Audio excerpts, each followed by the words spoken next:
Sederalun, Pemkab Biren tahun ini menggelar kenduri Maulid Nabi Besar Shallallahu Alaihi Wasallam secara sederhana di Aula Lama Setdakap Biren dan kenduri berlangsung di pendopo Bupati Biren. Seratusan anak yatim dan fakir miskin diundang untuk mendapatkan bantuan dari dana yang bersumber dari para dermawan. Peringatan kenduri Maulid diawali dengan zikir yang dipimpin grup Majelis Zikir As-Surur Wal Innaas Biren.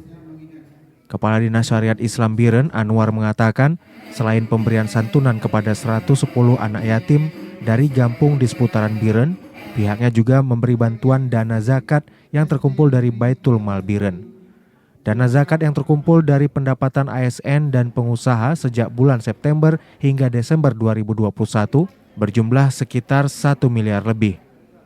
Penyaluran zakat diserahkan secara simbolis untuk para pelajar tingkat SD, MI, SMP, MTSN, dan MAN dari keluarga miskin sebanyak 1.602 orang.